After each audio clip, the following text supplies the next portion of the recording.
Subscribe कीजिए education planet YouTube channel को और बेल आइकन को दबाइए लेटेस्ट एजुकेशन और टेक वीडियोस सबसे पहले देखने के लिए।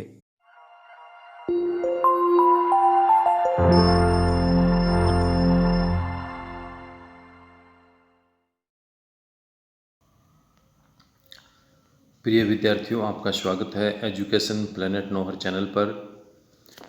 और आज के वीडियो में हम पढ़ रहे हैं कक्षा 8 विज्ञान विषय में चैप्टर नंबर 2, जिसका नाम है सूक्ष्म जीव, मित्र एवं शत्रु। तो हम हमेशा की तरह ही पाठ की जो हेडिंग है वहाँ से हम बात शुरू करते हैं। सबसे पहले सूक्ष्म जीव। तो ऐसे जीव जिन्हें हम बिना किसी यंत्र की सहायता से केवल आँखों से नहीं देख सकते, सूक्ष्म जीव कहलाते हैं। यानी ऐसे जीव जिनको देखने के लिए हमें सूक्ष्मदर्शी यंत्र की आवश्यकता होती है, नग्न आँखों से हमें वो दिखाई नहीं देते, ऐसे जीवों को सूक्ष्म जीव कहते हैं। और जीव का मतलब आप जानते हैं, जिसमें जीवन हो, जो वृद्धि करता है, श्वसन करता है, भोजन करता है, उसको हम जीव कहते हैं। और मित्र और शत्रु आप जानते हैं, जो हमारे लिए अच्छे होते हैं वो मित्र हैं, और जो हमारे को नुकसान पहुंचाते हैं वो शत्रु है। तो आज का हमारा चैप्टर है सूक्ष्म जीव, यानी ऐसे छोटे छोटे जीव जिन्हें हम अपनी आँखों से नहीं देख सकते, और ऐसे जीव हमारे मित्र भी होते हैं और शत्रु होते हैं। तो कौन से हमारे मित्र होते हैं, कौन से शत्रु होते हैं, उसके बारे में आज का हमारा पाठ है। तो एक उदाहरण से हम शुरू करते हैं। जैसे वर्षा ऋतु में नमी युक्त ब्रेड या रोटी सड़ने पर उसकी सतह पर सफ़ेद काले धब्बों से उसकी सतह ढक जाती है, जिसे आवर्धक लेंस की सहायता से देखने पर काले रंग की गोल सूक्ष्म संरचनाएं दिखाई देती है। आवर्धक लेंस होता है एक ऐसा लेंस जो हम किसी वस्तु के ऊपर करेंगे या उस लेंस की सहायता से कोई वस्तु देखेंगे तो वो हमें वो बड़ी दिखाई देती है। तो बड़ा करने वाला जो लेंस होता है, जो वस्तु के आकार को बड़ा करके दिखाता है, उसको हम आवर्धक लेंस कहते हैं। तो ऐसी हम नम ब्रेड या रोटी को हम उसकी सफ़ेद काली संरचनाओं को देखेंगे तो हमें वो गोल सूक्ष्म संरचनाएं दिखाई देती है। यह कवक होती है। अब मिट्टी और पानी में अनेक सूक्ष्म जीव होते हैं। अब हम सूक्ष्म जीवों का वर्गीकरण करेंगे, और वर्गीकरण में इनके 4 मुख्य वर्ग होते हैं। यानी सूक्ष्म जीवों के 4 मुख्य वर्ग हैं। कौन कौन से हैं उसकी बात करते हैं। पहला है जीवाणु। अब जीवाणु में स्पाइरल जीवाणु, और उसके बाद में छड़नुमा जीवाणु, और दूसरा होता है कवक। कवक में आएगा राइजोपस यानी ब्रेड मोल्ड, और उसके बाद में है पेनिसिलियम, और उसके बाद में आएगा एस्परजिलस, और फिर है प्रोटोजोआ। तीसरा प्रकार प्रोटोजोआ हो गया, और इसमें आ गया अमीबा और पैरामीशियम, और उसके बाद में कुछ शैवाल होते हैं। तो जो शैवाल होते हैं जैसे कि क्लेमाइडोमोनास और स्पाइरोगाइरा, और इसके बाद में होते हैं विषाणु। अब विषाणु भी सूक्ष्म जीव है, लेकिन ये अन्य सूक्ष्म जीवों से अलग हैं। विषाणु केवल परपोषी यानी जीवाणु, पौधे अथवा जंतु कोशिका में अपनी संख्या बढ़ाते हैं। कुछ रोग जैसे जुकाम, इन्फ्लुएंजा, फ्लू और अधिकतर खांसी, पोलियो, खसरा ये विषाणु के द्वारा ही होते हैं। अतिसार और मलेरिया प्रोटोजोआ द्वारा होते हैं, और टाइफाइड एवं क्षय रोग जीवाणु के द्वारा होते हैं। तो हम इस पाठ में जो इसके मुख्य मुख्य बातें हैं, एक प्रकार से जो पाठ का सार है, इसको लेकर हम चल रहे हैं। इसके बाद में ये जो विषाणु का हमारे सामने चित्र है, और इसके बाद में आगे का टॉपिक पढ़ते हैं हम सूक्ष्म जीवों का आवास, यानी सूक्ष्म जीव कहाँ रहते हैं। तो सूक्ष्म जीव एक कोशिक जीवाणु, कुछ शैवाल, प्रोटोजोआ अथवा बहुकोशिक जैसे कई शैवाल, कवक ये हो सकते हैं। ये शीत से गर्म स्रोत जैसी हर परिस्थिति में जीवित रह सकते हैं। मरुस्थल अथवा दलदल ये यहाँ पे दहदल लिखा है, इसको हम दलदल पढ़ेंगे। दलदल में मिल सकते हैं। ये मनुष्य एवं अन्य जंतुओं के शरीर में मिल सकते हैं। कुछ सूक्ष्म जीव अन्य सजीवों पर निर्भर करते हैं, जबकि कुछ अन्य स्वतंत्र होते हैं। अमीबा अकेला रह सकता है, जबकि कवक एवं जीवाणु समूह में रहते हैं। इसके बाद में सूक्ष्म जीव और हम। कुछ सूक्ष्म जीव हमारे जीवन में लाभदायक होते हैं और कुछ अन्य हानिकारक तथा जीवों में रोग का कारण बनते हैं। अब जो हमारे लिए लाभदायक होते हैं वो हमारे मित्र होते हैं। तो मित्रवत सूक्ष्म जीवों की हम बात करते हैं। देखिए, सूक्ष्म जीवों का उपयोग हम दही, ब्रेड एवं केक बनाने में करते हैं। प्राचीन काल में सूक्ष्म जीवों का उपयोग अल्कोहल बनाने में किया जाता है। पर्यावरण को स्वच्छ रखने के लिए कार्बनिक अपशिष्ट जैसे सब्जियों के छिलके, जंतु अवशेष, विष्ठा, इसका जीवाणु अपघटन करके हानि रहित पदार्थ बना देते हैं, तो हमारे लिए फायदा करते हैं, वो सफाई करते हैं। औषधि उत्पादन एवं कृषि में मृदा की उर्वरता बढ़ाने के लिए जीवाणुओं का उपयोग करते हैं, जो नाइट्रोजन स्थिरीकरण करते हैं। इसके बाद में दही और ब्रेड बनाने में उपयोग किया जाता है। अब दही में लैक्टोबैसिलस नामक जीवाणु होता है, जो दूध को दही में बदल देता है। इसके लिए वह दूध में जनन करता है, अपनी संख्या बढ़ाता है और दूध को दही में बदल देता है। अगला है पनीर यानी चीज़, अचार जीवाणु द्वारा बनाया जाता है। दही का प्रयोग सूजी, इडली और भटूरे में करते हैं। जीवाणु और यीस्ट चावल के आटे में किण्वन करते हैं, जिससे इडली और डोसा बनता है। अब आप एक क्रियाकलाप कर सकते हैं, यानी एक प्रयोग कर सकते हैं। आधा किलोग्राम आटे और मैदे में थोड़ी चीनी डालकर उसको गर्म जल मिलाएंगे और इसमें एक चुटकी यीस्ट मिलाकर गूंथ लेंगे। 2 घंटे के बाद में हम देखेंगे तो हमें जो ये आटा है, वो गूंथा हुआ जो आटा है वो फूला हुआ हमें दिखाई देगा। अब ये जो आटा फूल क्यों गया? क्योंकि इसमें यीस्ट ने तीव्रता से जनन करके श्वसन के द्वारा कार्बन डाइऑक्साइड उत्पादित की और गैस के बुलबुले खमीर वाले मैदे का आयतन बढ़ा देते हैं, और जो आयतन बढ़ गया इससे वो आटा फूला हुआ। सूक्ष्म जीवों का वाणिज्यिक उपयोग। जो गेहूं, चावल और फलों के रस में उपस्थित प्राकृतिक शर्करा से यीस्ट द्वारा अल्कोहल एवं शराब बनाते हैं, ये सूक्ष्म जीवों का एक उपयोग हो गया। दूसरा है 500 ml के बीकर में हम 3/4 भाग जल भरकर उसमें 2-3 चम्मच चीनी घोलेंगे, उसमें आधा चम्मच यीस्ट पर डालकर 4-5 घंटे के लिए उष्ण यानी गर्म जगह पर इसको रख देंगे ढककर, तो उसे सूंघने पर अल्कोहल की गंध आती है, जो चीनी के अल्कोहल में बदलने के कारण बना है। तो इसका उपयोग हो गया। और फिर चीनी के अल्कोहल में बदलने की यह क्रिया किण्वन या फर्मेंटेशन कहलाती है, जिसकी खोज लुई पास्चर ने 1857 में की थी। अब हम आगे पढ़ रहे हैं सूक्ष्म जीवों के औषधीय उपयोग। जब हम बीमार पड़ते हैं तो बीमार पड़ने पर डॉक्टर के द्वारा दिया जाने वाला पेनिसिलिन का इंजेक्शन या प्रतिजैविक यानी एंटीबायोटिक की गोली या कैप्सूल, इस प्रकार की औषधियों को सूक्ष्म जीवों के द्वारा प्राप्त किया जाता है। ये बीमारी पैदा करने वाले जीवाणु को नष्ट कर देती है या उनकी वृद्धि को रोक देती है। इन औषधियों को प्रतिजैविक या एंटीबायोटिक कहते हैं। इनका निर्माण जीवाणु या कवक से करते हैं। इसका उपयोग हो गया, उदाहरण के लिए स्ट्रेप्टोमाइसिन, टेट्रासाइक्लिन और एरिथ्रोमाइसिन। अनेक रोगों की चिकित्सा के लिए विशिष्ट सूक्ष्म जीव का संवर्धन करके प्रतिजैविक का निर्माण किया जाता है। सन 1929 में अलेक्जेंडर फ्लेमिंग जीवाणु रोगों से बचने के लिए एक संवर्धन पर प्रयोग करते समय उन्होंने संवर्धन प्रतस्त्री पर हरे रंग की फफूंद के छोटे छोटे उन्होंने बीजाणु देखे। यह फफूंद जीवाणु की वृद्धि को रोक रहा था। उन्होंने पाया कि फफूंद ने बहुत सारे जीवाणु मार दिए। इस प्रकार उन्होंने फफूंद से पेनिसिलिन बना दी। पशुओं और कुक्कुट जैसे पशुओं में सूक्ष्म जीवों का संचरण रोकने के लिए उनके आहार में प्रतिजैविक मिला देते हैं। कुछ पौधों के रोग नियंत्रण में प्रतिजैविक का उपयोग किया जाता है। हमें अनावश्यक रूप से प्रतिजैविक यानी एंटीबायोटिक नहीं लेनी चाहिए, क्योंकि अगली बार आवश्यकता होने पर हमें प्रतिजैविक प्रभावी नहीं होगा या उससे ज़्यादा हमें लेनी पड़ेगी। इसके उपयोग से उपयोगी जीवाणु भी नष्ट हो जाते हैं। सर्दी, जुकाम एवं फ्लू में प्रतिजैविक अप्रभावी रहता है, क्योंकि यह रोग विषाणु से नहीं होता।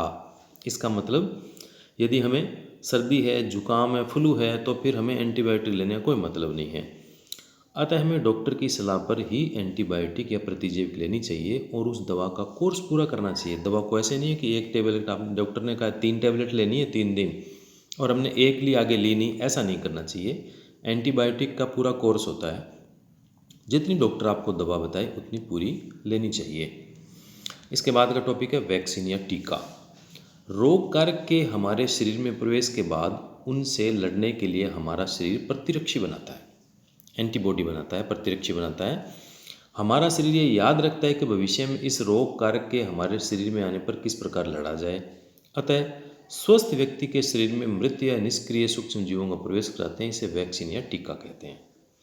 शरीर की कोशिकाएं रोग कारक से लड़ने के लिए प्रतिरक्षी बनाती है और उन्हें नष्ट करती है। यह प्रतिरक्षी हमारे शरीर की उस रोग कारक सूक्ष्म जीव से सुरक्षा के लिए हमेशा बनी रहेगी। उदाहरण के लिए हैजा, चेचक, क्षय तथा हेपेटाइटिस जैसी बीमारियों को रोकने के लिए वैक्सीन लगाए जाते हैं। चेचक के लिए चेचक के टीके की खोज एडवर्ड जेनर ने 1798 में की। बच्चों को इन रोगों की सुरक्षा के लिए टीके देते हैं। पोलियो ड्रॉप भी एक प्रकार की वैक्सीन होती है। इसके बाद में मिट्टी में की उर्वरता में वृद्धि। अब राइजोबियम जीवाणु एवं नील हरित शैवाल वायुमंडलीय नाइट्रोजन को नाइट्रेट में बदलकर मृदा में स्थिरीकरण करते हैं, जिससे मिट्टी की उर्वरता बढ़ती है। इन्हें जैविक नाइट्रोजन स्थिरीकारक कहते हैं। अब नाइट्रोजन स्थिरीकारक साइनोबैक्टीरिया एक नीला हरा शैवाल हमें दिखाई दे रहा है। फिर पर्यावरण का शुद्धिकरण। सूक्ष्म जीव मृत जैविक अपशिष्ट यानी मृत जीव, सड़ते हुए पादप, सड़ते हुए जंतु का अपघटन करके उन्हें सरल पदार्थों में बदल देते हैं। तो ये पर्यावरण का शुद्धिकरण इस प्रकार से करते हैं और यह पदार्थ पोषक और अन्य पौधों और जंतुओं द्वारा पुनः उपयोग में ले लिए जाते हैं। इस प्रकार सूक्ष्म जीव हानिकारक और दुर्गंध युक्त पदार्थों का निम्नीकरण कर पर्यावरण का शुद्धिकरण भी करते हैं।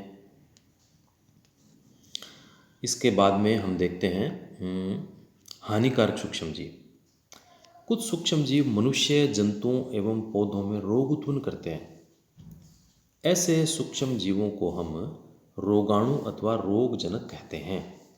अब मनुष्य में रोग कारक सूक्ष्म जीव कौन से होते हैं? कुछ सूक्ष्म जीव श्वास द्वारा, पेयजल के द्वारा, भोजन द्वारा शरीर में प्रवेश करके मनुष्य में रोग उत्पन्न करते हैं और रोग का संचरण संक्रमित व्यक्ति या जंतु के सीधे संपर्क में आने से हो सकता है।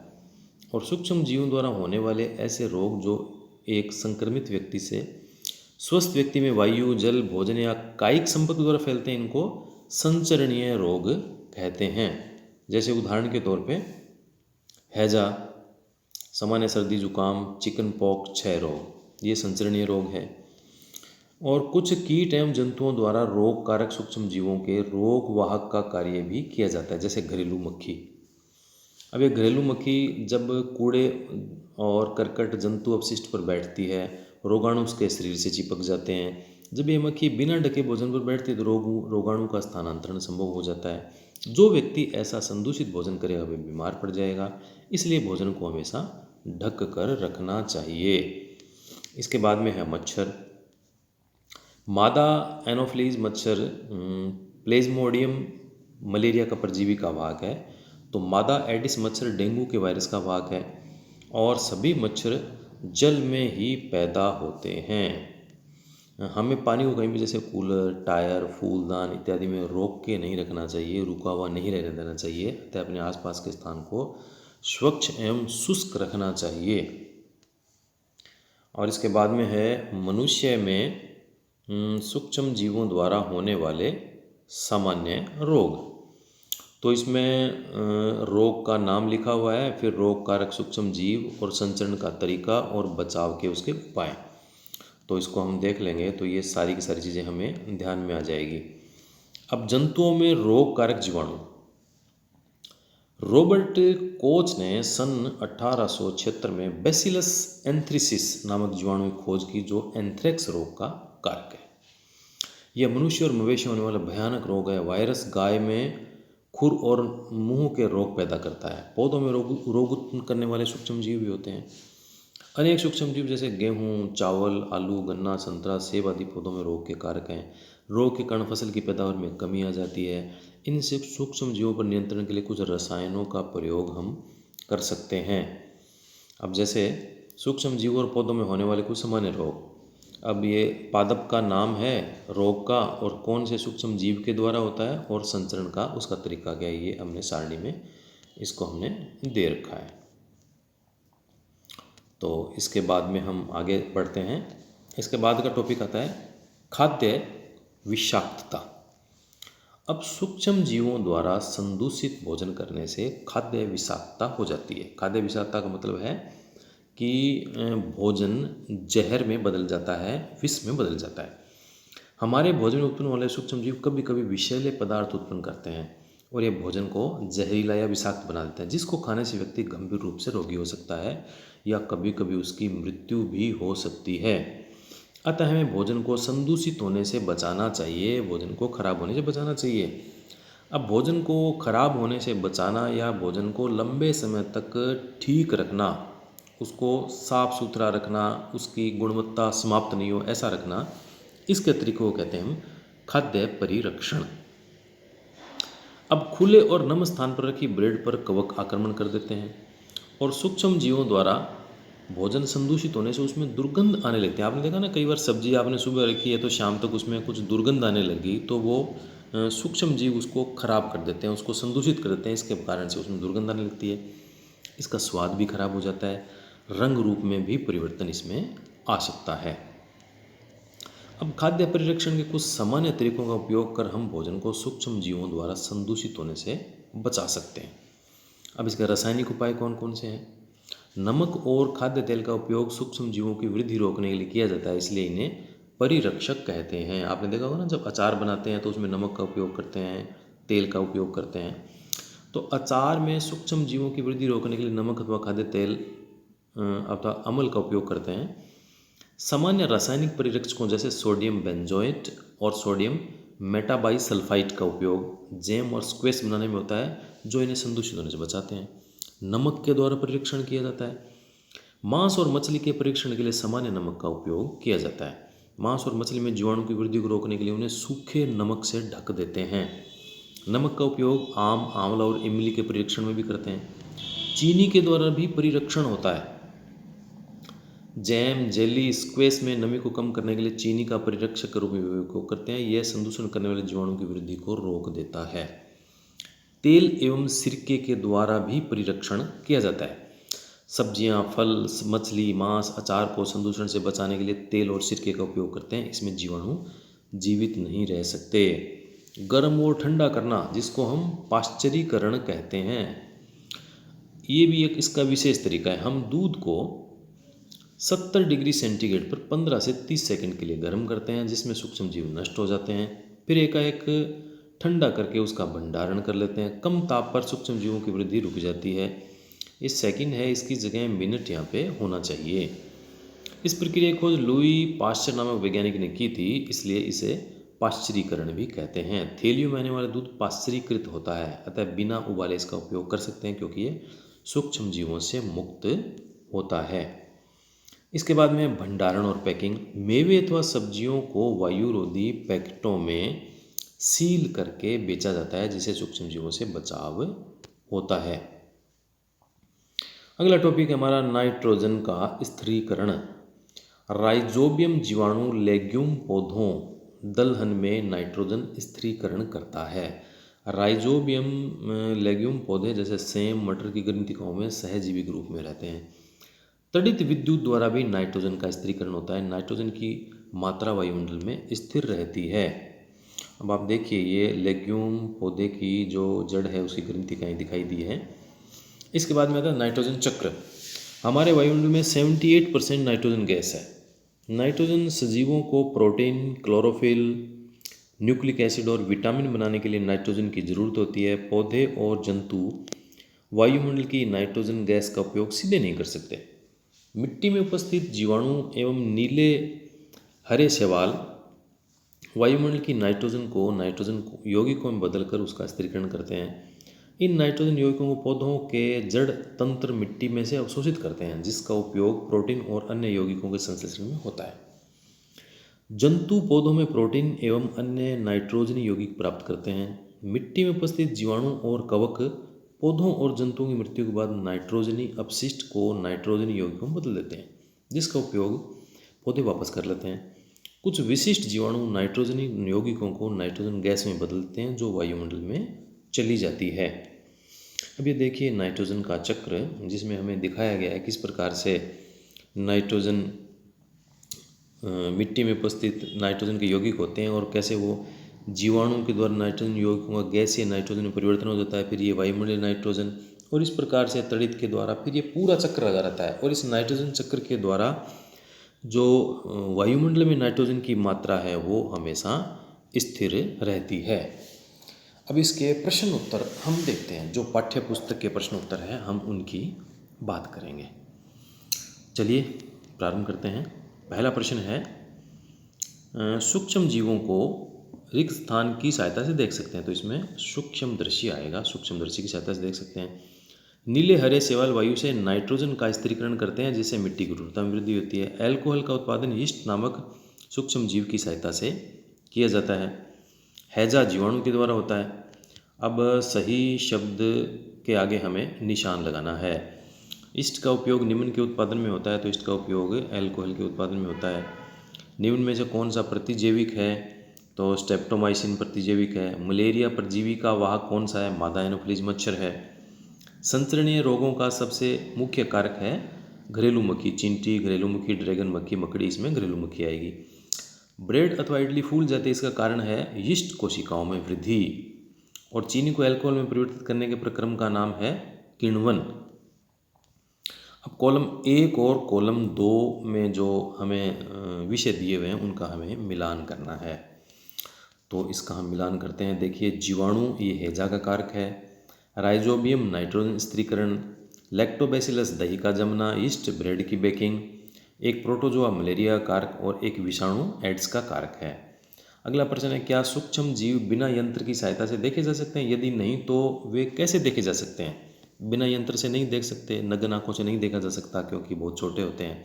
इन्हें सूक्ष्मदर्शी के उपयोग के द्वारा देखा जा सकता है। अब सूक्ष्म जीवों के मुख्य मारक वर्ग कौन कौन से हैं? तो इसके मुख्य वर्ग है जीवाणु, कवक, प्रोटोजोआ और कुछ शैवाल। जीवाणु भिन्न प्रकार के सूक्ष्म जीव हैं। अगला प्रश्न है वायुमंडलीय नाइट्रोजन का मिट्टी में स्थिरीकरण करने वाले सूक्ष्म जीवों के नाम लिखिए, तो इसका उत्तर होगा राइजोबियम जीवाणु।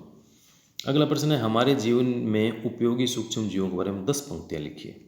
अब देखिए जिन जिन का हमें फ़ायदा है उसकी बात करनी है। अब लैक्टोबैसिलस जीवाणु दूध को दही में परिवर्तित करता है।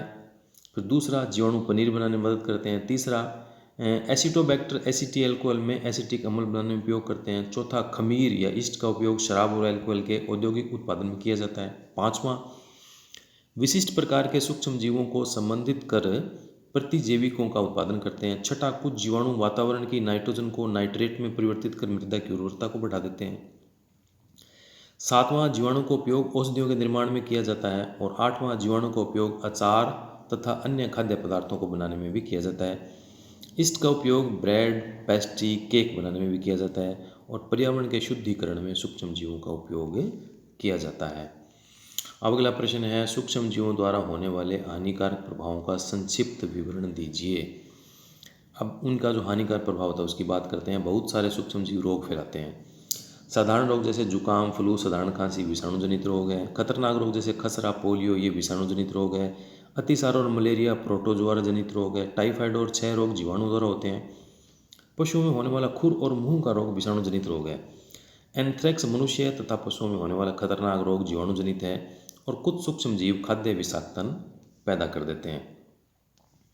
अगला है प्रतिजैविक क्या है और प्रतिजैविक लेते समय कौन सी सावधानियां हमें रखनी चाहिए। ऐसे रासायनिक पदार्थ जो रोग कारक सूक्ष्म जीवों को नष्ट कर देते हैं या उनकी वृद्धि को रोक देते हैं उनको प्रतिजैविक कहते हैं।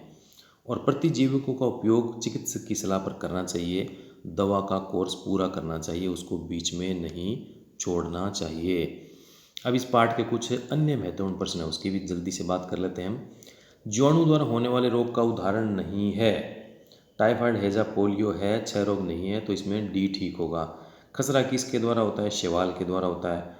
पौधों में सूक्ष्म जीवों द्वारा होने वाले रोग का उदाहरण है गेहूं की रस्ट, नींबू का कैंकर, भिंडी की पीत, ये सारे होते हैं। डी ठीक है। अब भिन्न विकल्प छांटिए। खसरा, क्षय रोग, चिकन पॉक्स, पोलियो, इसमें पोलियो है। और चौथा है, ईस्ट खमीर वाले मैदे में तीव्रता से जनन करके कौन सी गैस बनाते हैं? तो कार्बन डाइऑक्साइड, नाइट्रोजन, ऑक्सीजन और हाइड्रोजन। तो इसमें कार्बन डाइऑक्साइड ए ठीक होगा। अब किण्वन अथवा फर्मेंटेशन किसे कहते हैं? चीनी के विलीन में ईस्ट पाउडर डालने के बाद चीनी का अल्कोहल में परिवर्तन किण्वन या फर्मेंटेशन कहलाता है। रोगाणु किसे कहते हैं? रोग उत्पन्न करने वाले सूक्ष्म जीवों को रोगाणु अथवा रोगजनक कहते हैं। संचरणीय रोग किसे कहते हैं? ऐसे रोग जो एक संक्रमित व्यक्ति से स्वस्थ व्यक्ति में वायु, जल, भोजन अथवा कायिक संपर्क के द्वारा फैलते हैं, उनको संचरणीय रोग कहलाते हैं।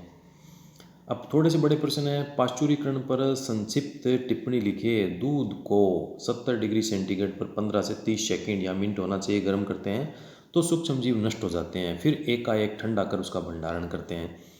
यह सूक्ष्म जीवों की वृद्धि को रोकता है। यह प्रक्रिया पाश्चुरीकरण कहलाती है। परिरक्षक, ऐसे पदार्थ जिनका उपयोग सूक्ष्म जीवों की वृद्धि को रोकने के लिए करते हैं ताकि हमारा भोजन संदूषित न हो, परिरक्षक कहलाते हैं। नाइट्रोजन चक्कर का आरेख बनाइए, या पाठ में हमने पहले आया था, इसको आप बना सकते हैं। तो ये कुछ इसके एक्स्ट्रा प्रश्न थे। तो मैं उम्मीद करता हूँ कि ये आपको अच्छी प्रकार से समझ में आया होगा। आप इसमें और भी बहुत सारे प्रश्न हमेशा की तरह बनाइए। जितने ज़्यादा प्रश्न बनाएंगे उतने आपको पाठ समझ में आएगा। फिर भी कोई बात समझ में नहीं आती तो हमेशा के लिए हम आपके लिए तैयार हैं। कमेंट बॉक्स में अपनी आप समस्या लिखिए, कोई सुझाव लिखिए, कुछ प्रश्न पूछिए, उसका उत्तर देंगे।